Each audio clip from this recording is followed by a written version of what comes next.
அன்பார்ந்த மக்கள் தொலைக்காட்சி நேயர்களே, அடியேன் வணங்குகிறேன்.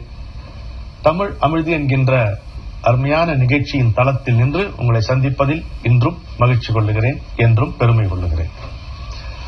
இன்றைக்கு ஒழுக்கமுடைமை அதிகாரத்தினுடைய 7வது குறளை நாம் அறிய இருக்கிறோம்.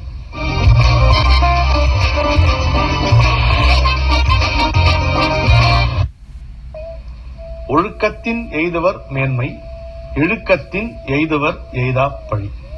நீங்க அந்த ஒழுக்கமுடைமை அதிகாரத்தை பார்த்துட்டு இருந்தீங்கன்னா எல்லாமே ரொம்ப எளிமையா, அப்படி பண்ணா இப்படி, இப்படி பண்ணா இப்படி. அதாவது இந்த நாட்டினுடைய முறைமையே எப்படின்னு கேட்டீங்கன்னா, தம்பி இந்த பக்கமா போனீங்கன்னா சொர்க்கம் வருங்க, அந்த பக்கமா போனீங்கன்னா நரகம் வரும், இப்படி நடுவாக்குல போனீங்கன்னா விடுதலை மோட்சம் வரும், உங்க சௌரியம் அப்படின்னு விட்டுருவாங்க, உங்க சௌரியம் அப்படின்னு விட்டுருவாங்க. இப்படிதான் இருக்கும் பொதுவாக சொல்லப்பட்ட உண்மைகள். வள்ளுவர் அப்படி விடுறது இல்லைங்க. ஒரு பகுதி மேல நம்ம மேல அவருக்கு இருக்கக்கூடிய தாயனைய கருணையினால அவரு இந்த மாதிரி சொல்றார். பர்பா ஒழுக்கத்தின் எய்துவர் மேன்மை, இழுக்கத்தின் எய்துவர் ஏதா பழி. ஒழுக்கமா இருந்தீங்கன்னா நல்ல மேலான நிலைமைக்கு போகலாம். அது ஒழுக்கத்திலிருந்து பிறந்து போனோம்னா தாங்க முடியாத பழிதான் அடைவர் அப்படின்னு சொல்லிட்டு போயிடுவார். சாதாரணமா சொல்ற மாதிரி இருக்கும் ஒரு பொருள்ல பார்க்கும் பொழுது. இன்னொரு கோணத்துல இருந்து பார்க்கும் பொழுது, அவனை இதை மட்டும் நீ செய்ய விட்டேன்னு வச்சுக்க என்ன ஆவ தெரியுமான்ற மிரட்டல் இருக்கும். ஒரு மிட்டாய் கொடுத்து அப்படி கூட்டிட்டு போவார், உன்னால முடியாதாவா தம்பின்னு. அதுக்கு அடுத்த ஸ்டெப் எடுத்து வைக்கும் பொழுது பாத்தீங்கன்னா இதை கூட செய்ய முடியலன்னு மனிதனாங்கிற மாதிரி வச்சிருவாரு. அப்புறம் அதாவது செய்ய வேண்டியது கடமை அப்படிங்கறதும், அந்த கடமைக்கு ஒரு சின்ன ஊக்க பரிசும், அதுக்கப்புறம் இந்த ஊக்கப்பரிசு எதிர்பார்க்க கூடாத பக்குவம் உனக்கு வேணும் அப்படிங்கிற அறிவுறுத்தலும், அப்புறம் இந்த கடமையிலிருந்து தவறினால் நீ என்னவா என்கின்ற எச்சரிக்கை எல்லாமே இருக்கும் குறள்ல. இப்போ இந்த குறள்ல ஒழுக்கத்தின் எய்துவர் மேன்மை, இழுக்கத்தின் எய்துவர் ஏதா பழி அப்படின்னா, நன்னடத்தையால் ஒருவர் மேம்பாடு எய்துவார், அது இல்லைன்னா அடாத பழியை எய்துவார். SRK விளக்கம் அது.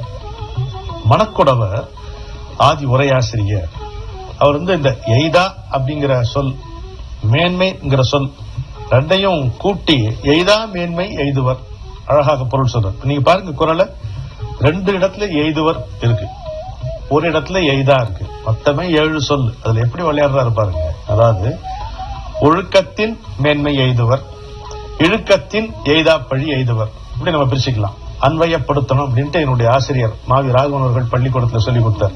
ஒழுக்கத்தின் மேன்மை எய்துவர், இழுக்கத்தின் எய்தா பழி எய்துவர் வச்சுக்கிட்டோமா. இப்ப மணக்குடவர்கிட்ட வாங்க. அவர் என்ன சொல்றாரு, இந்த எய்தாவையும் இந்த மேன்மையும் சேர்த்து எய்தா மேன்மை எய்துவர். ஒழுக்கம் இருக்கிறவங்க எய்தா மேன்மை எய்துவர். You will reach unexpected heights அப்படிம்பாங்க.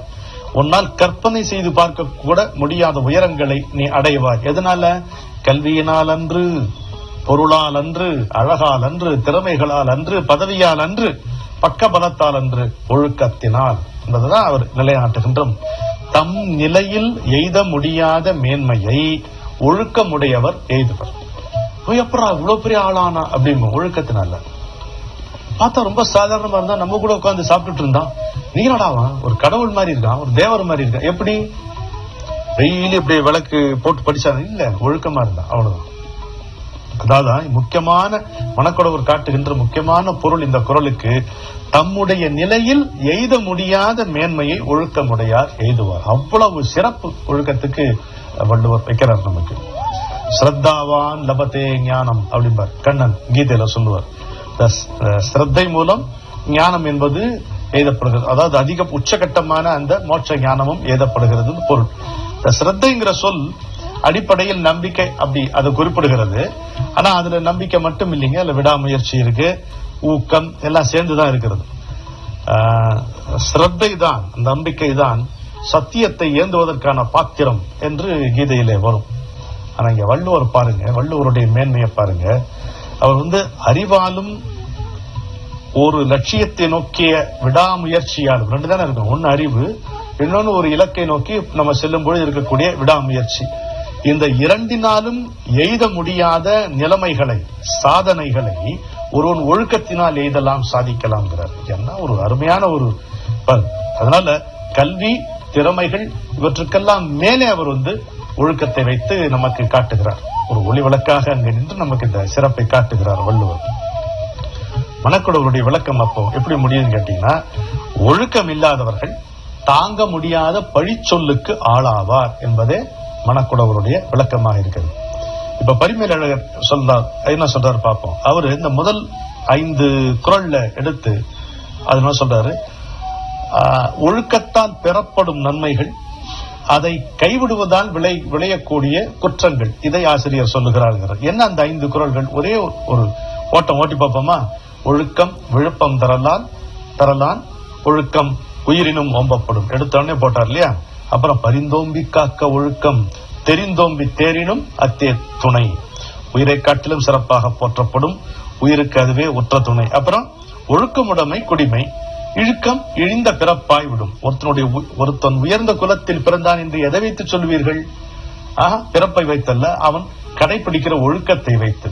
சரி, அவன் எந்த குலத்தினானா இருந்தாலும் ஒழுக்கம் தவறினால் அந்த குலப்பெருமையை அவனுக்கு கெட்டுவிடும். அது 3வது குறள். மரப்பின் மூத்து குழலாகும் பார்ப்பான் பிறப்பு ஒழுக்கம் குன்ற கெடும். பார்ப்பான் சொல்லே வைக்கிறார். அவன் ஒழுக்கம் கெட்டு போனான்னா அவனுடைய பிறப்பு கெடும், ஒழுக்கம் குன்ற பிறப்பு கெடும் அப்படிங்கிறாரு.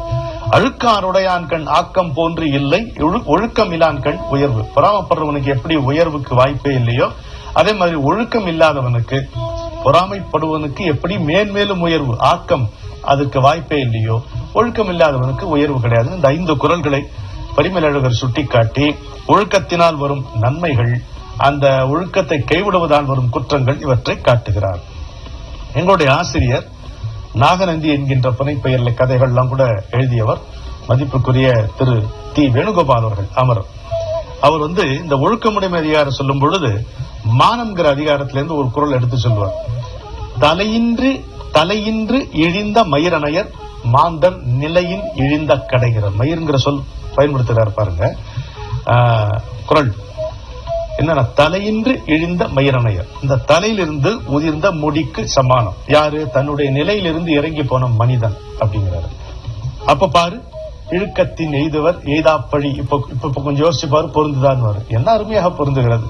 எல்லா இடத்திலும் அறம் சொல்லப்பட்டிருக்கிறது, எல்லா இடத்திலும் ஒழுக்கம் சொல்லப்பட்டிருக்கிறது, எல்லா இடத்திலும் மானிடத்தினுடைய உயர்வு மறுபடி கூறப்பட்டிருக்கிறது. இதுதான் குறளினுடைய சிறப்பாக நம்ம கொள்ளலாம். கவிராசர் சொல்றாரு, இன்னொரு உரையாசிரியர், எல்லோரும் ஒழுக்கத்தின் மூலமே பெருமையும் புகழும் அடைவர். மூலமே பாருங்க, ஒழுக்கத்தின் மூலம் இல்ல, ஒழுக்கத்தின் மூலமே. என்னதான் சிறப்பு இருந்தாலும் ஒருவனுக்கு பெருமை புகழ் என்பது ஒழுக்கத்தினால் தான் வரும். அதை விட்டால், ஒழுக்கத்தை விட்டாங்க வைங்க, எவராயிருந்தாலும் பொல்லாத பழியை அடைவார் அப்படின்னு கவிராசருடைய உரை. தகுதிக்கு மீறிய உயர்நிலைகளை ஒழுக்கத்தால் அடையலாம், அதை கைவிட்டாலோ அடையத்தகாத பழியை அடைவோம். எப்படி இருக்கு பாத்தீங்களா? வாய்ப்பு. தர்ப புல் ஒண்ணு பாத்திருக்கீங்களா? தர்பை புல், குசா கிராஸ் அப்படிமா, நல்ல இவ்வளவு உயரம் கூட வளருங்க. அது அப்படி எடுங்க, இப்படி நீவுங்க, அதை விட மென்மையான புல்லே இருக்க முடியாது, அப்படி இருக்கும். அது அப்படி எதிர் திசையில் இப்படி நீவுங்க, கையை அறுத்துரும், ரத்தம் வந்துடும், உடனே ரத்தம் வந்துடும். பிளேட் அறுக்கிற மாதிரி அறுத்துரும். இப்படி நீவி பாத்தீங்கன்னா அவ்வளவு அழகா மென்மையா இருக்கும். அப்படி எதிர் திசையில் அப்படி நீவி நீங்க வைங்க, கையை அறுத்து ரத்தம் வந்துடும். அதாங்க ஒழுக்கம். இழுக்கம் ஒழுக்கத்தால் வர உயர்வு இது, அதை கைவிடுவதால் வருகின்ற அடாத பழி. அவ்வளவுதான். பழமொழின்னு ஒரு அருமையான நூல், அதை இதுக்கு விளக்கம் பாருங்க.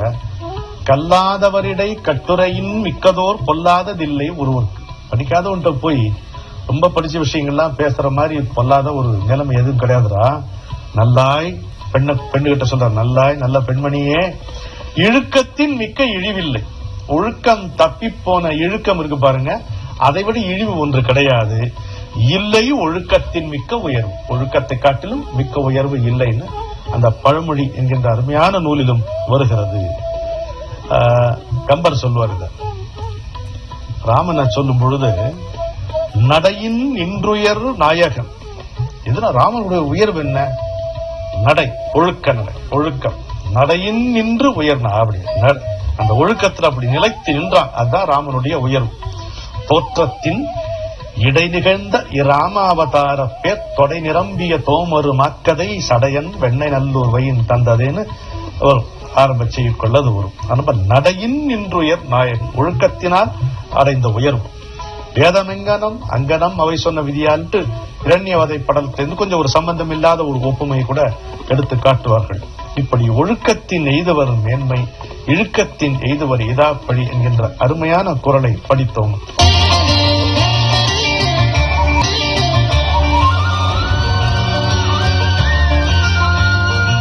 இப்பொழுது நம்முடைய சொல்லுக்கு சொல் பொருளையும் இலக்கண செறிவையும் பருகுவோம். வருகிறீர்களா?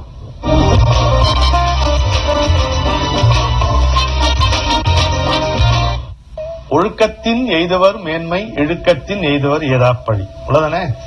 ஒழுக்கத்தின், ஒழுக்கத்தினால், தொழிற்பெயர் ஐ முதல்ல விட்டுறீங்க. ஐ ஆல் கூயின், ஐ ஆல் கூயின் என்னாச்சு? மூன்றாம் வேற்றுமை தொகை. இதற்கு முந்தைய குறள்ல ஒழுக்கத்தின் ஒல்கார் உறவோ இழுக்கத்தின் ஏதம் படுபாக்கு அறிந்து பார்த்தோமே, அதுல ஒழுக்கத்தின் ஒழுக்கத்தின் என்றும் ஐந்தாம் வேற்றுமையா இருந்தது. இங்கே மூன்றாம் வேற்றுமை. எய்துவர் என்ன? அடையப் பெறுவர், அடைவார்கள், அடையப் பெறுவர். அது எய்துவர் இனிமே தான் எய்த போகிறார்கள். எனவே எதிர்காலம். ஆனா முடிவு கட்டாயம் எய்துவார்கள் தெரியுது. எனவே எதிர்கால வினைமுற்று. எய்துவர் என்ன எய்துவார்கள்? மேன்மை, மேம்பாடு, உயர்வு. மேன்மை என்பது பண்பு பெயராகிறது. ஒழுக்கத்தின் எய்துவர் மேன்மை. அடுத்த சொல்லு இழுக்கத்தின். இழுக்கத்தின்னா தவறுதலால். இழுக்கம்னா அதுல இருந்து தவறுதல். அது தொழிற்பெயர் ஐந்தாம் வேற்றுமையாகிறது. முந்தைய குறளிலும் அதே பொருள் தான் வந்திருக்கிறது. எய்தா, எய்தாப்பழி வரப்போம் இல்லையா? ஒழுக்கத்தின் எய்துவர் மேன்மை, இழுக்கத்தின் எய்துவர் எய்தாப்பழி. எய்தானா அடைதற்கு உரித்தல்லாத, தேவையில்லாத ஒரு பிரச்சனைம்பாங்களே, ஏண்டா தேவையில்லாத. அது எய்தா அடைதற்கு உரித்தல்லாத ஈறுகெட்ட எதிர்மறை, எதிர்மறை பெயரச்சம். ஈறுகெட்ட எதிர்மறை பெயரச்சம். பழி, பழிக்கப்படுவதுதான் பழி. நம்ம என்ன நினைச்சோம்? பழினா வேற எதுவும் நினைச்சிட்டு இருக்கோம். பழிக்கப்படுதல். 4 பேர் நம்ம தூற்றினார்கள் வச்சுங்களேன், அது பண்பு பெயராகிறது.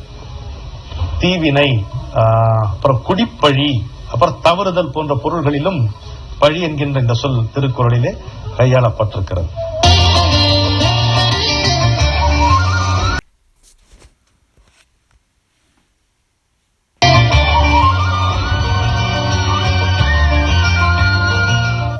இப்படி அழகான ஒரு குறளை படித்தோம்.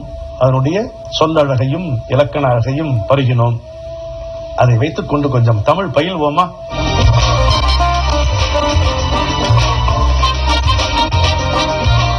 இன்றைய பயில்வோம் பகுதியில நம்ம போன முறை சந்தித்த போது நிலத்தில் காலை வச்சிருக்கிறோம். நீர்நிலைகளை பார்த்து ராபி சேத்துப்பிள்ளை ஐயா அவர்கள் நம்ம நிலத்துக்கு அழைத்து சென்று கொண்டிருக்கிறார். அதுல நிலம்னா என்னன்னு பார்த்தோம், நிலன் என்னன்றதை பார்த்தோம். அது திருக்குறளை வைத்துக் கொண்டே அதனுடைய அழகை நம்ம கற்றுக்கொண்டோம். காணின் குவளை கவிழ்ந்து நிலன் நோக்கும் மானிழை கண்ணவ்வேம் என்று பார்த்தா, ஐயோ இவளுடைய கண்ணுக்கு முன்னால நம்ம என்னடா போய் நம்ம வாயை தந்து நிக்கதட்டு குவளை மலர்கள் அந்த பெண்ணுடைய கண்ணழகை பார்த்து தலை கவிழ்ந்து கொள்ளுங்கிறார். காணின் குவளை கவிழ்ந்து நிலம் நோக்கும் மானிழை கண்ணொவ்வேம் என்று நலம் புனைந்துரைத்தல் அதிகாரத்துல வருகிறது. இந்த நிலம் என்பது பூமி என்கின்ற பொருளிலும் இங்கே குறளிலே கையாளப்பட்டிருக்கிறது. இளம் என்று அசையி இருப்பாரை காணின் நிலம் என்னும் நல்லாள் நகும். உழவுல சொல்றார். அதாவது வறுமையை காரணம் காட்டி சோம்பலாக இருந்தால் பூமி என்கின்ற தாய் பரிகாசம் பண்ணி சிரிப்பாளம். எப்படி சொல்றாரு பாருங்க. வறுமையை காரணம் காட்டி கூட சோம்பலா இருக்கக்கூடாதுங்கிறார். வறுமையை காரணம் காட்டி சோம்பலாக இருந்தால் நிலம் என்னும் நல்லாள் நகுங்கிறார். நம்ம பார்த்து சிரிப்பாளம் பூமி தாய். வீட்டுலகின் கண் அப்படிங்கிற பொருளிலும் இந்த நிலன் வருகிறது. எங்க நிலம் மலர்மிசை ஏகினான் மானடி சேர்ந்தார் நிலமிசை நீடு வாழ்வார். இந்த நிலம் சொல்லல, அந்த நிலம்னு பொருள் வருகிறது. நிலமிசை நீடு வாழ்வார். இறைவனுடைய திருவடியை தங்களுடைய மனதில் ஏற்கனவே பதிந்திருக்கின்ற இறைவனுடைய திருவடியை பற்றியவர்கள் நிலமிசை நீடு வாழ்வார்னா அவர்களுக்கு வீடு பேறு கிடைக்கும் என்கின்ற ஒரு பொருள். இந்த அவர்கள் வாழ்ந்த இடமாகிய இந்த நிலத்தில் அவர்கள் நீடு நினைக்கப்படுவார்கள் என்று என்னுடைய பொருள். ரொம்ப அருமையாக இருக்கிறது. இன்னொரு பாருங்க. தன்னியல் வெம்மையினான் தலையிற் கடைதோறும் பலி பன்னியல் மென்மொழியார் இடக் கொண்டுழல் பண்டரங்கன் புண்ணிய நான்மறையோர் முறையால் அடி போற்றிசைப்ப நன்னிய நன்னிலத்துப் பெருங்கோயில் நயந்தவனேன்னு தேவாரம் வருகிறது. இப்ப நிலத்திலிருந்து நம்ம அடுத்து பார்க்கிற சொல் என்ன? நன்னிலம். எல்லோரும் பசியார படியளந்த நன்னிலம்னு ஒரு கவிஞர் அதை குறிப்பிடுகிறார். தஞ்சை மாவட்டத்தில் இருக்கக்கூடிய நன்னிலம் அந்த சொல்லே அது நஞ்சை பூமி, நஞ்சை நிலம். தஞ்சை முழுக்க நஞ்சதானே அப்படிம்பாங்க. அப்படி அவ்வளோ 99% என்று சொல்லலாம். அது மாதிரி எல்லோரும் பசியார படியளந்த நன்னிலம் என்று அந்த நன்னிலத்துக்கு உரிய ஒரு தேவாரத்தையும் நம்ம இப்போ பார்த்தோம். நிலம் அப்படின்னு அடுத்து இன்னும் என்ன சொல்லுவாருன்னு சொல்லுங்க. புலம். நிலம்னா புலம்னு வரும். புலம் என்கின்ற பெயர் கொண்ட ஊர்கள் பார்த்திருக்கீங்கல்ல. தாமரை புலம், கருவப்புலம், செட்டிப்புலம். இப்ப நீங்களே நிறைய புலம் சொல்வீர்கள். தாமரை புலம், கருவப்புலம், செட்டிப்புலம். வித்தும் இடல் வேண்டும் கொல்லோ விருந்தோம்பி மிச்சில் மிசைவான் புலம். குரல்லே வருதே சொல், புலம்ங்கிற சொல். அப்ப அவன் தனக்குன்னு வேலை பார்க்கணுமா? விருந்தோம்பல் செய்து அதுல மிஞ்சி இருக்கிறத உண்டு வாழ்பவன் தனக்குன்னு அது அவனை ஊரார் பிள்ளை ஊட்டி வளர்த்தா தன் புள்ள தானே வளர்ன்ற மாதிரி அவன் ஊராருடைய பசி ஆற்றினார்கள், அவனுடைய பசியை ஊரார்கள் ஆற்றுவார்கள் மாதிரி அந்த குரல் வருகிறது. ஏங்க இவ்வளவு நாள் வேலை பார்த்திருக்கீங்க, உங்களுக்கு நிலபுலம் எதுவும் வச்சுக்கலையா அப்படின்னு கேக்குறாங்கல்ல. அதனால நிலம், புலம். புலம் நிலத்துக்கு இன்னொரு பெயர் தான். நிலம் பார்த்தோம், புலம் பார்த்தோம். அப்புறம் நிலத்துக்கான இன்னும் சில பெயர்களை பார்ப்போமா? பற்று அப்படின்னு ஒரு சொல். பற்று, நிலத்துக்கு பற்றுன்னு ஒரு பேரா? சரி, பத்து அப்படின்னு சொல்லி பாக்குறேன். இப்ப விளங்குதா? பட்டு அப்படின்னு சொன்னா இன்னும் விளங்குதா? பற்று அப்படின்னா நஞ்சை நிலம்னு அர்த்தம். நஞ்சை நிலம். கோவில் பற்று அப்படின்னா கோவிலுக்கு நிபந்தமாக விடப்பட்ட நிலங்களை உடைய ஊர், அது கோவில் பற்று. சரி, பற்று தான் பத்துன்னு வழங்கப்படுகிறது, பட்டு என்று வழங்கப்படுகிறது. செங்கல் பட்டு அப்படின்னு சொல்றோம் இல்லையா? செங்கழு நீர் பற்று தான் அதனுடைய பெயர். இந்த ஊருக்கு முதல்ல இருந்த பெயர் செங்கழு நீர் பற்று. இப்போ செங்கல் பட்டு என்றார். சென்னை பக்கத்துல சேத்துப்பட்டு கூட அப்படிதான் இருக்கும்னு நினைக்கிறேன். பெரிய குளம் உண்டு அங்க. குறுகி குறுகி குறுகி இப்ப இருக்கான்னு தெரியல அந்த குளம். பெருங்கருணை பற்று ஊரு எங்க? ராமநாதபுரம் பக்கத்துல. பூதளம் பட்டு அப்படின்னு சொல்றோம். பூத்தலை பட்டு அதனுடைய பெயர். சித்தூர் பகுதியில பூத்தலை பட்டு என்கின்ற பெயர் கொண்ட ஊர் இன்றைக்கு பூதளம் பட்டு என்று அழைக்கப்படுகிறது. தெள்ளாரப்பட்டு, தெள்ளாற்று பற்று வடாக்காடு பக்கத்துல. தெள்ளாற்று பற்று இன்றைக்கு மருவி தெள்ளாரப்பட்டு என்று வழங்கப்படுகிறது. இந்த சேத்துப்பட்டு சென்னையில மட்டும் இல்ல, தஞ்சையில கூட ஒரு சேத்துப்பட்டு இருக்கு நினைக்கிறேன். தஞ்சை பகுதியில கூட. விவரம் அறிந்தவர்கள் மக்கள் தொலைக்காட்சிக்கு தெரிவிக்கலாம். அடுத்த சொல் பண்ணை. பண்ணைனா வயல். பண்ணை மடவார் பழகு பல பாட்டினிலும் சொல்லல பாரதியார். சுண்ண மிடிப்பார் தம் சுவை மிகுந்த பண்களிலும் பண்ணை மடவார் பழகு பல பாட்டினிலும் அப்படின்னு அந்த பாட்டு போகும். கானப்பறவை கலக எனும் ஓசையிலும் பாட்டு. பண்ணைனா வயல். அப்ப பண்ணையார்னா பெருநிலம் உடையார் தான். அதுக்கப்புறம் அந்த குறுநில மன்னர்கள் எல்லாம் கூட மாமன்னரை எல்லாம் அழைக்கிற மாதிரி ரொம்ப கொஞ்சமா நிலம் வச்சிருக்கும் கூட பண்ணையார் என்று அழைக்கப்பட்டார்கள். ஆனா உண்மையில பண்ணையார் என்றால் பெருநிலம் உடையார். திண்ணைய தேக்கலடி தின்னுபுட்டு வாழலடி பண்ணைக்கு கூலி இல்லடி எம்பாவி பொண்ணே பாரமாயிருக்க இல்லடின்னு பாடுறான். ஆமா, பண்ணைக்கு கூலி இல்ல, நான் பரோபகாரியா இருக்கிறேன் ஒரு பரோபகாரி தன் மனைவிக்கு பாடுகிற மாதிரி அமையும் அந்த பாட்டு. அப்ப பண்ணை என்கின்ற பெயருடைய ஊர்கள் தமிழ்நாட்டிலே உண்டு. நெல்லை பகுதியில செந்திலான் பண்ணைன்னு ஒரு ஊர் இருக்கு. சாத்தூரர்ல ஒரு ஊர் இருக்குங்க, அருமையான பேர், 7000 பண்ணைன்னு பேர். சாத்தூர் பக்கத்துல. சாத்தூர் போயிருக்கீங்களா? அங்க வெள்ளரி பிஞ்சு சாப்பிட்டுருக்கீங்களா? சாத்தூர் வெள்ளரி பிஞ்சு சந்தையில நவ்வா பழம் மணப்பாற தேங்காய் பாலும் முறுக்குத்தான் அவன் மனசு தங்கம் வாயு கொஞ்சம் தொடுக்குத்தான். அங்கங்க அது அழகா இருக்கும். செந்திலான் பண்ணை, 7000 பண்ணை பார்த்தோமா. பண்ணைக்கு அப்புறம் இன்னொரு சொல் பார்ப்போம். பழனம், கழனி. பழனம் ரொம்ப பழைய தமிழ் சொல், நல்ல பெரிய பழைய இலக்கியங்கள்ல பார்க்கக்கூடிய சொல். பழனம் கழனினாலும் வயலுக்குத்தான் அந்த சொற்கள் குறிக்கப்படுகின்றன. திருப்பழனம் இன்னைக்கு திருப்பயணம் ஆயிடுச்சு. அதுக்கு ஏதாவது திரும்ப வேற விதமா தல வரலாறு சொல்லிடுவாங்களும் பயமா இருக்கு. ஆனா அது ஏற்கனவே பாடல் பெற்ற தலம், கைய வைக்க முடியாதுன்னு நினைக்கிறேன். சம்பந்தருடைய தேவாரம் இருக்கிறது. வேதமோதி வெண்ணூல் பூண்டு வெள்ளை எருதி ஏறி பூதஞ்சூழ பொலிய வருவார் புலியின் உரிதோலார் நாதாயனவும் நக்காயனவும் நம்பாயன நின்று பாதம் தொழுவார் பாவந்தீர்ப்பார் பழன நகராரேன்னு சம்பந்தருடைய தேவாரம் நம்முடைய மக்கள் தொலைக்காட்சியிலே தொடர் நிகழ்ச்சியாக நடந்து உங்கள் ஆதரவை பெற்றிருந்த பன்னிசை வித்தகர்கள் நிகழ்ச்சியிலே இந்த தேவாரம் பாடப்பட்ட நினைவு எனக்கு இப்பொழுது வருகிறது. பழனம் அச்சா. அப்புறம் தென் தென் கழனி சொன்ன இல்லையா, கழனிக்கு என்ன ஊர்கள் இருக்கு? தென்கழனி, புதுக்கழனி, இதெல்லாம் ஆற்காட்டு பகுதியில் இருக்கக்கூடிய ஊர். காக்கழனின்னு ஒரு ஊர் இருக்கு தஞ்சை பகுதியில, காக்கழனி. அப்ப பழனம் ஊர் பார்த்தோம், கழனிக்கு பார்த்தோம். அப்புறம் வயல்னே ஊர் பேர் இருக்கு, விளைனும் பேர் இருக்கு. வயல் விளைனா விளைநிலங்களை உடைய ஊர்கள். அப்படியா? ஏன் புதுவயல்? ஆச்சரியம் இருக்கு. புதுவயல் பாக்குறோம்ல, தெரியும் இல்ல ஊர். நெடுவயல் தெரியும் இல்லையா? விளை, வாகை விளை, திசையன் விளை, நாங்க ஒரு பகுதியில் இருக்கு. வாகை விளை, திசையன் விளை, புதுவயல், நெடுவயல், இந்த ஊர்களை நம்ம பார்க்கிறோம் இல்லையா? என்னுடைய கோரிக்கை, இப்ப நான் உங்க கூட இந்த உரையாடி கொண்டிருக்கிறேன் இல்லையா, இதை ஒரு காரணமா வச்சு சில நல்ல நூல்களை நீங்க எடுத்து படிக்க வேண்டும் என்பதை என்னுடைய கோரிக்கை. நம்ம திருக்குறள் மூலமா தமிழ் படிக்கிறதா நம்ம ஒரு ஒப்பந்தத்துல இருக்கிறோம். அதுல முதல்ல நீங்க எடுத்துக்கொள்ள வேண்டியது ஐயா திரு சாமி வேலாயுதம் அவர்கள் நமக்கு எழுதியிருக்கிற திருக்குறள் சொல்லடைவு. அதை வச்சோம்னா போதும். அப்படி குறளை படிக்க வேண்டியது ஒரு சின்ன பொருளை படிச்சுக்கங்க. இதுல போய் சொல்லழக எடுத்து பார்த்துக்கலாம். அது ரொம்ப சுலபமான ஒரு விஷயம். கவிக்கோம் ஞானச்செல்வன் ஐயா அவர்கள் பிழையின்றி தமிழ் பேசுவது எழுதுவது எப்படின்னு நூல் எழுதியிருக்கிறார். இன்னும் சில நூல்கள் இருக்கின்றன. வரும் நிகழ்ச்சிகளை அந்த பெயரை நான் அவர் இயற்றிய நூல்களுடைய பெயர்களை உங்களுக்கு சொல்லுவேன். அதல்லாமல் முகநூலில் அவர் நிறைய தமிழ் எப்படி பிழையின்றி உச்சரிக்க வேண்டும், எழுத வேண்டும், பேச வேண்டும் என்பதையெல்லாம் அவர் தெளிவாக சொல்லிக் கொண்டிருக்கிறார். அதை நீங்க கவனித்தீர்களானால் நன்றாக இருக்கும். நான் இப்பொழுது சொல்லி வருகின்ற அமரர் திரு ராபி சேதுப்பிள்ளை அவர்களுடைய ஊரும் பேரும் என்கின்ற நூல் இன்றைக்கும் கிடைக்கிறது. அதை நீங்கள் வாங்கி படித்து பயனுற வேண்டும் என்ற தாழ்மையுடன் கேட்டுக்கொள்கிறேன்.